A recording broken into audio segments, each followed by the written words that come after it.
U Digital FM presenta Un nuevo humanismo para la era digital. Una campaña de la Facultad de Ciencias y Humanidades sobre la importancia del humanismo en tiempos actuales. A lo largo de este podcast tendremos distintos invitados e invitadas de múltiples disciplinas que nos estarán acompañando a reflexionar sobre temas de actualidad. Bienvenidas, bienvenidos. Hola, bienvenidos y bienvenidas a este podcast llamado Educación Artificial, los riesgos de la inteligencia artificial sin una humanidad crítica. Mi nombre es Caterina Higuita Alzate, soy docente ocasional de la Facultad de Ciencias y Humanidades de la U Digital de Antioquia y hoy queremos conversar sobre la importancia del humanismo digital y cómo nos permite entender los vertiginosos cambios del presente siglo, en especial en términos tecnológicos. Nos acompaña el día de hoy dos profesores de la Facultad de Ciencias y Humanidades. El primer profesor es el docente Jorge Andrés Aristizábal Gómez, quien es historiador, egresado de la Universidad Nacional de Colombia y estudiante de la maestría en estudios socioespaciales de la Universidad de Antioquia, donde también se desempeña como investigador. Además, es docente de la Institución Universitaria Digital de Antioquia, donde es asesor del semillero Construcción de Paz y Ciudadanía. Es columnista del periódico digital Al Poniente, donde reflexiona sobre temas sociales, políticos y territoriales. La segunda invitada es la profesora Carolina Gallego Correa, quien es docente de Humanismo y Ciudadanía Digital de la U Digital de Antioquia. Al mismo tiempo trabaja como directora de gestión humana en una empresa constructora de la ciudad y ejerce como psicóloga clínica. Su formación académica incluye un doctorado en Humanidades que actualmente está realizando en la Universidad EAFIT, es magíster en estudios humanísticos y psicóloga de la Universidad San Buenaventura. La docente Carolina cree en el propósito de conectar a través de la psicología y la educación personas y procesos para favorecer escenarios de transformación personal y colectiva. Ambos profesores nos compartirán reflexiones muy interesantes sobre los riesgos de la IA, en especial en contextos educativos. Profesores, profesora, muchísimas gracias por la invitación, de verdad les agradecemos. Bueno, para empezar, queremos reflexionar sobre lo siguiente. Las transformaciones tecnológicas de los últimos 10 años aproximadamente nos obligan a revisar los códigos éticos del uso y abuso, en específico del ámbito académico.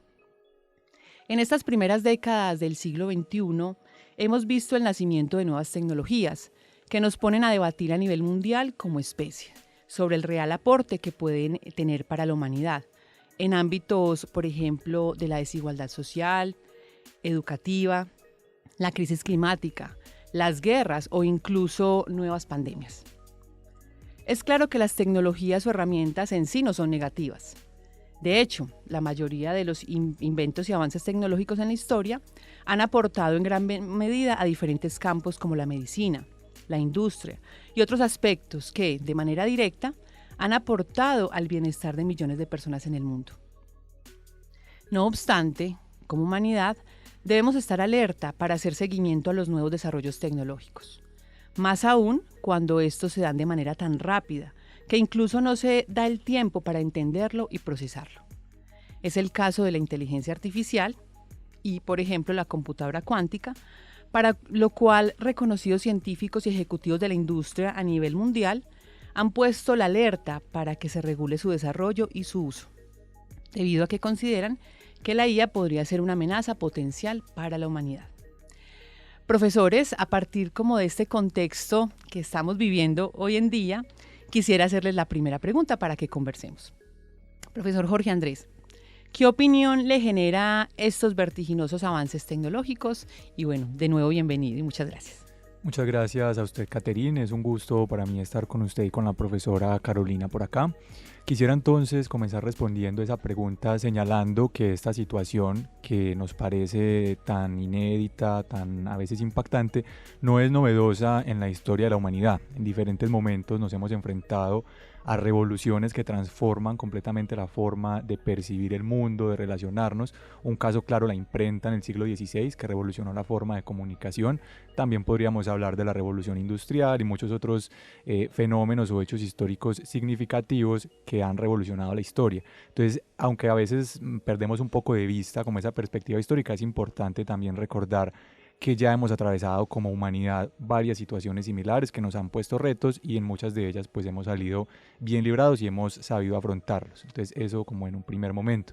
Pero también quisiera señalar que esta situación me recuerda mucho a un filósofo francés que se llama Bernard Stiegler, que él trabaja algo que se llama la filosofía de la técnica, o en este caso de la tecnología, y él plantea la técnica o la tecnología nuevamente como un farmacón, ¿cierto? Como un fármaco que viene del griego farmacón, que significa aquello que puede ser un antídoto o puede ser un veneno. Tiene ambas connotaciones al mismo tiempo, es ambivalente y por ende está completamente determinada, digamos, su función o su sentido por el uso que nosotros le demos. Entonces él lo que hace es ese análisis no solamente para la tecnología. Él dice por ejemplo que el mismo alfabeto escrito, que es una técnica de miles de años, puede ser una herramienta que bien puede ser alienante en ciertos contextos, por ejemplo en grupos dogmáticos, sectarios, bien puede ser liberador en escenarios democráticos, entre otros.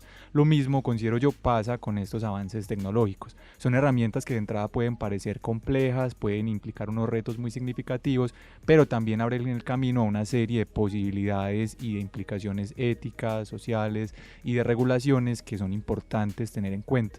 Entonces, aunque es común que nos cause algo de preocupación, tal vez un poco de miedo e incertidumbre, también es cierto que hemos afrontado retos muy similares y significativos en el pasado, con otros contextos no tan globalizados, y hemos salido avantes. Entonces creo que, digamos, una de las impresiones que me causa es, claro, por supuesto la incertidumbre, pero también la esperanza de que vamos a poder emplear bien estas herramientas y darles un uso adecuado.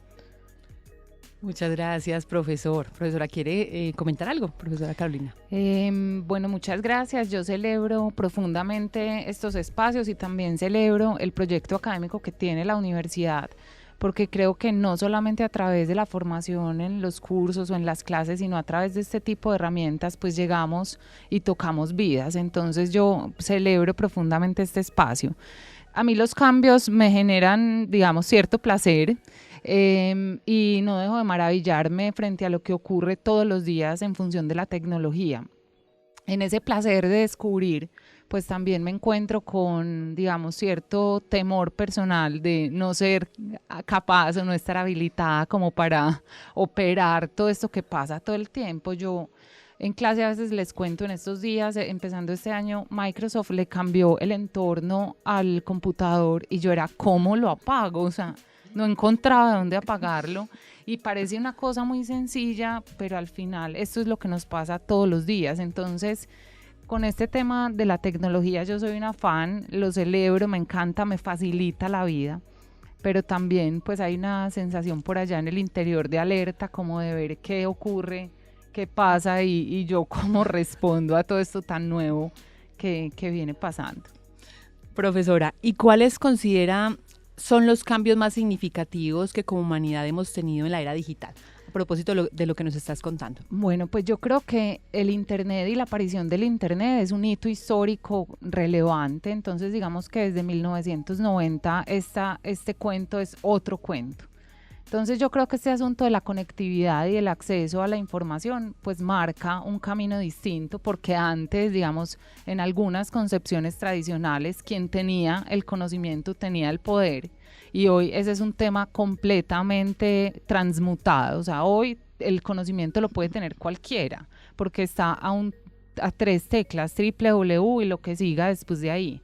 Entonces yo creo que uno de los cambios más significativos tiene que ver con ese estar en red, estar conectados, pero también un reto que trae ese estar conectados y es ¿qué hago yo con lo que me conecto? ¿Qué hago con todas las posibilidades? ¿Qué hago con toda la información? Entonces creo que ese es uno de los primeros, pues de los cambios más significativos. Otro tiene que ver con la forma en cómo socializamos, pues antes digamos que la familia era un núcleo cerrado, la gente se casaba porque era el primo o el conocido de, y ya hoy vos puedes conseguir novio en cualquier parte del mundo a un clic, ¿sí? Yo no sé, hay historias de éxito, hay historias de fracaso, pero digamos que la forma en cómo socializamos, en cómo nos comunicamos, a mí me sorprende muchísimo, porque antes, pues tú hablabas y era lo que decías, yo hoy, y lo nombro, yo hoy mando unos stickers que a veces digo, ¿yo qué estoy queriendo decir con este sticker? O sea, es un miquito ahí pero detrás del mico que hay. Entonces creo que las formas en cómo nos comunicamos, los símbolos, los rituales de comunicación cambian profundamente y creo que esto tiene que ver todo con la mediación digital a la que estamos expuestos. El trabajo, yo creo que el COVID es un hito histórico en la vida de todos los seres humanos vivos hoy, porque después del COVID pues entendimos que la tecnología había llegado, se había quedado, se va a quedar y nos cambió la vida. Entonces después del COVID pues entendimos que podíamos hacer trabajo virtual, que los colegios podían tener clases o tenían poder tener seguimientos a través de la mediación digital, y creo que a partir de ahí el trabajo en su modo virtual cambia. La automatización de procesos también es un asunto que viene tocándonos la puerta y diciéndonos, bueno, señor humano, ¿usted qué va a hacer con lo que es y con lo que sabe para insertarse en las dinámicas digitales?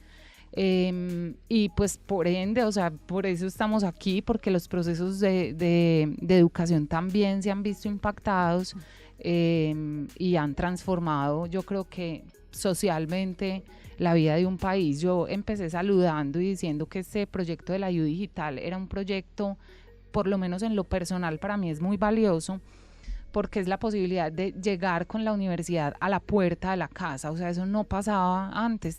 Cuando yo estudié el pregrado, o sea, era ir a la universidad. O sea, si yo vivía en un municipio, en un lugar apartado, digamos, pues no podía tener este acceso. Entonces, creo que los cambios y todo esto significativo viene de la mano de la facilidad, de la disponibilidad, pero a su vez pues contiene los retos de qué hacer con tanto y qué hacer con tanto al mismo tiempo. Uh-huh. Muchas gracias, profesora. A propósito de eso que nos estabas contando, les pregunto, ¿cuáles consideran son los principales riesgos que tiene el avance tecnológico en la era digital si como humanidad no hacemos una regulación adecuada? ¿Qué piensan al respecto? Bueno, gracias, Caterina. Yo creo que hay varias implicaciones o riesgos que es importante tener en consideración. El primero de ellos sería la concentración del poder. Digamos que hoy en día existe una dependencia por parte prácticamente de todas las esferas o áreas de la sociedad, laboral, académica, incluso la social, recreativa y demás, completamente dependientes de esos entornos digitales, de las plataformas, pero resulta al mismo tiempo que los grupos que son dueños, grupos económicos que son dueños de esas plataformas, son monopolios, están muy concentrados, llámense Meta, llámense X, entre otros, y eso lo que genera es una concentración del poder, ¿cierto? Un poco lo que planteaba ahorita la profe Carolina, ya no es tanto quién sabe quién tiene el poder, sino quién tiene esos medios tecnológicos, y se produce una concentración que a la larga reproduce la desigualdad en gran medida y al mismo tiempo pues les da a ellos un gran poder sobre nosotros los usuarios. Eso es lo que ahora algunos teóricos llaman tecnofeudalismo. Entonces ese sería un primer elemento, digamos, importante a considerar al momento de pensar una regulación, pero también está el tema de la privacidad, que es fundamental, es una preocupación donde se ha, digamos, tenido avances en algunos países que han empezado esa regulación, pero no es algo generalizado. Hemos tenido casos muy sonados como el famoso escándalo de Cambridge Analytica, con esa filtración de información personal para usos políticos y electorales, y no hay todavía una garantía de qué es lo que está sucediendo con los datos que nosotros accedemos, porque también hay una falta un poco de información, de reconocimiento, de que yo al momento de acceder a esas plataformas accedo también a entregar ciertos datos, y no hay tampoco una estrategia pedagógica que haga conscientes a las personas de qué es lo que está pasando con esa información, de qué información deberían compartir, de los riesgos que hay detrás, que es por cierto algo a lo que apuesta el curso de Humanismo y Ciudadanía Digital dentro de la universidad, que me parece muy valioso y muy potente en ese sentido. Y finalmente destacaría yo otros dos puntos. El primero es el tema un poco del desempleo, ¿cierto? Un poco una migración, algunos hablan de una migración en los empleos, pero todavía no hay estudios que sustenten que realmente va a haber la posibilidad de reincorporar a esas personas en otras áreas, y es digamos que al final, como se están automatizando muchos servicios, muchas actividades, muchas personas que las desempeñaban se están quedando sin la posibilidad pues de acceder a un empleo. Entonces esa sería una de las dos. Y finalmente está el tema de la automatización de los procesos y las decisiones, una automatización que no siempre es crítica. Hoy en día se delega esa función de tomar decisiones, de hacer planeaciones en, digamos, muchas herramientas de inteligencia artificial. Yo personalmente he tenido docentes en mi experiencia que planean la clase con inteligencia artificial momentos antes de dictarla. O sea, yo he tenido que ver eso, no aquí en la institución, sino por fuera, en otros espacios académicos, y es algo que realmente es impactante, ¿cierto? No hay una apropiación crítica, es como un poco una renuncia al pensamiento crítico por sobre la automatización de los procesos, que eso viene ligado a la idea de que la IA es una especie de entidad superpoderosa que lo sabe todo y lo puede todo y que está mucho más capacitada que nosotros, cuando realmente lo único que hace la IA es retomar lo que nosotros producimos, pensamos, hacemos, incluidos los sesgos que nosotros tenemos, y eso es bien importante, pero ahorita de pronto lo podemos tocar más a fondo. Y si nosotros no ponemos desde nuestra perspectiva crítica, no podemos alimentar esa herramienta para que vaya mejorando, sino que se va a quedar ahí y el conocimiento se va a estancar. Entonces creería yo que esas son algunas muy significativas preocupaciones a raíz de esto.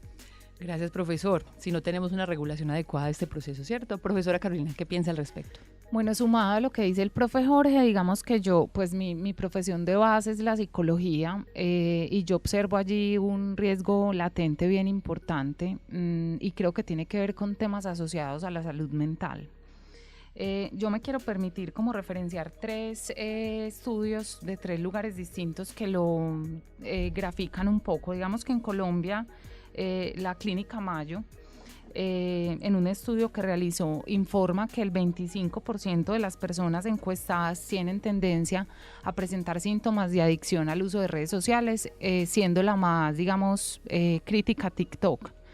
Y creo que es un asunto sobre la adicción al uso de redes y a todo este asunto asociado a la dopamina que generan este tipo de consumos que vuelven un asunto crítico pero silencioso. Es decir, tú puedes pasar minutos haciendo scroll en la pantalla sin saber bien qué ves, pero viendo, es decir, cargando tu cerebro de una cantidad de información que se vuelve incluso comercial, como lo decía ahorita Jorge, porque es el medio, digamos, dominante que tiene el poder y que tiene, digamos, la agenda de las redes sociales, pues vende algunas cosas.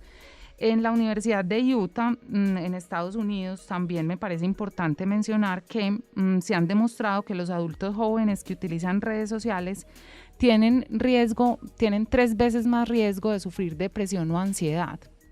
Y este es un asunto particular que yo, por lo menos en mi experiencia clínica, me encuentro, es como que las personas empezamos a sufrir por si nos dan like o no, empezamos a sufrir por a quién sigue mi pareja o a quién no. Y digamos que esto realmente, pues aparte de que genera una ansiedad social importante porque el otro tiene, porque el otro está, porque yo no puedo, digamos, estar en esas mismas condiciones, pues también se ha, digamos, estudiado que genera ciertas condiciones de aislamiento social paradójicamente. Igualmente en España, o sea, traigo 3 referentes, digamos, en 3 continentes distintos. Igualmente en la Universidad de Vigo, en España, se ha, digamos, revelado un estudio en el que se dice que el 27% de los adolescentes han sufrido en algún momento ciberacoso.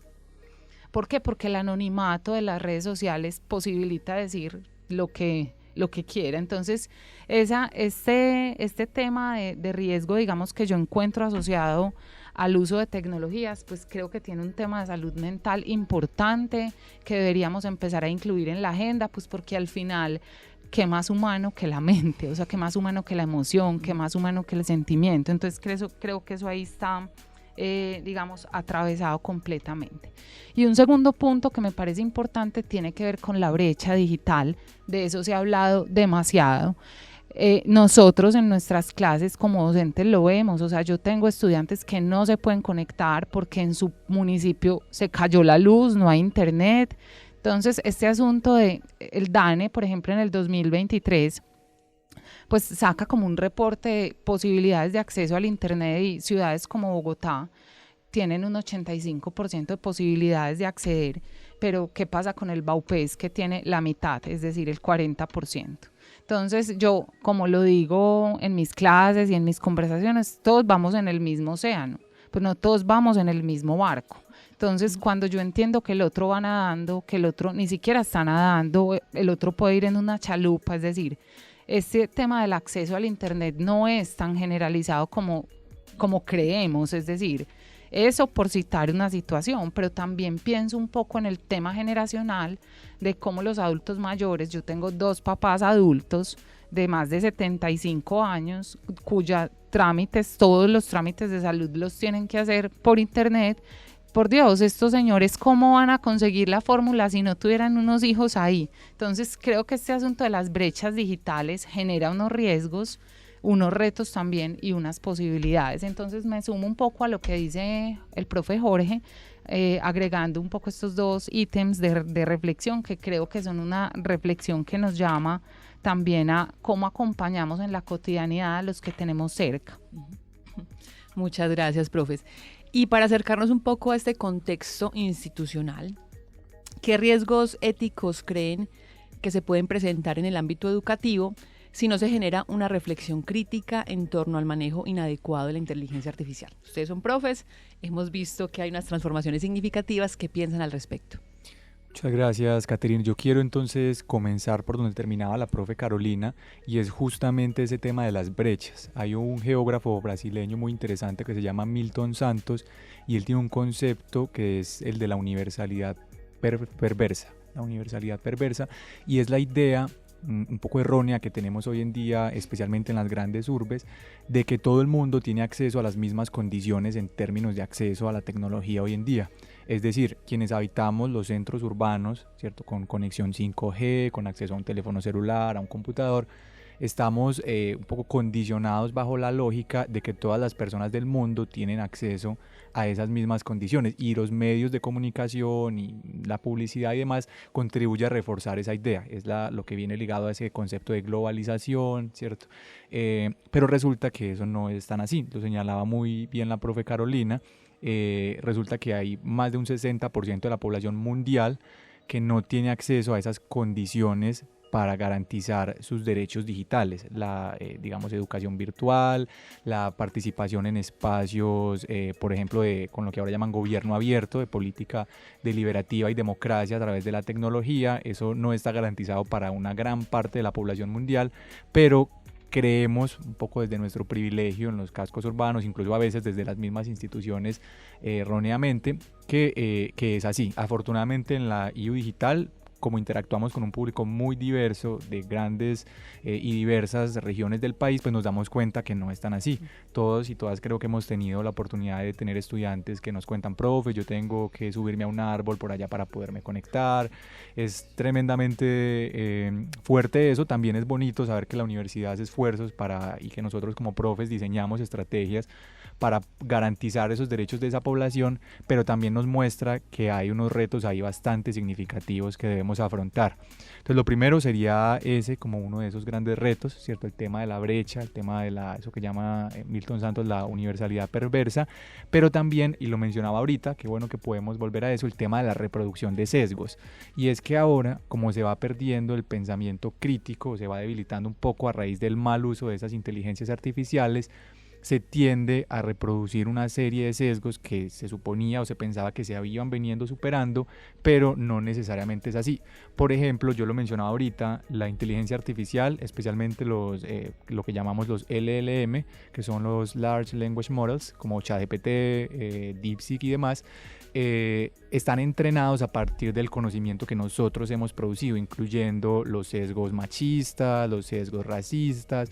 Lo que ellos van a hacer es reproducir esos sesgos. Si nosotros no abordamos críticamente ese contenido, pues no vamos a poder un poco superar esos momentos o superar esas discusiones, y nos vamos a quedar ahí dando vueltas. Entonces, también mencionar, aquí aprovecho para hacer como una cuña, recuerden al final que la inteligencia artificial se alimenta de nuestras interacciones. Entonces, si nosotros identificamos esos sesgos, esos errores, pues hay que decírselo para que ella se alimente y evite reproducir ese tipo de sesgos. Eso pues ahí como una pequeña cuña. Y finalmente estaría el tema de la pérdida de autonomía. Y yo creo que aquí hemos sido un poco injustos con los estudiantes, los profes, casi siempre enfocamos esta discusión en el entorno educativo hacia el estudiante, pero algunos profes también podemos estar cometiendo errores frente al tema de la docencia. Entonces, claro, ya es mucho más sencillo realizar unas diapositivas, preparar una clase, porque hay herramientas específicamente pensadas para eso, pero eso también implica unos retos para nosotros los docentes, para el área administrativa, para la investigación, y es asumir desde una postura ética ese manejo de la información, ese compromiso con la enseñanza. Entonces, claro, los estudiantes también tienen ahí unos retos significativos, de eso se habla muchísimo en muchos espacios, pero creo que no tanto frente a los docentes, y creo que también vale la pena abrir la puerta a esa posibilidad. Entonces diría yo que ese último elemento sería esa automatización que a veces llevamos al extremo, porque claro, nos facilita la vida. Digamos que creo que la mayoría hemos caído un poco en ese sesgo, todos quienes utilizamos estas herramientas, a veces tenemos como que hacernos unas alertas, porque decimos, bueno, estoy dependiendo como mucho de ella, aquí hay esto qué implicaciones va a tener para mi desarrollo cognitivo, ¿será que voy a olvidar cómo se escribe un correo si le pido a la inteligencia que me haga todos los correos?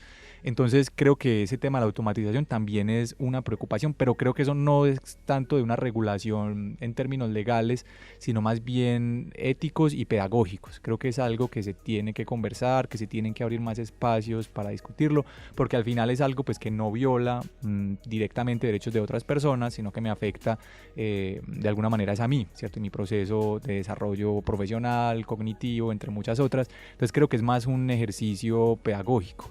Entonces serían esos elementos, y quería señalar también, ahí se me ocurrió algo ahorita escuchando a la profe Carolina, que es muy bacano, Kate, como ese enfoque, o un poco esos aportes que la profe y yo hacemos desde diferentes ámbitos, porque la profe es psicóloga, entonces tiene muchos conocimientos desde la parte individual, emocional, ¿cierto?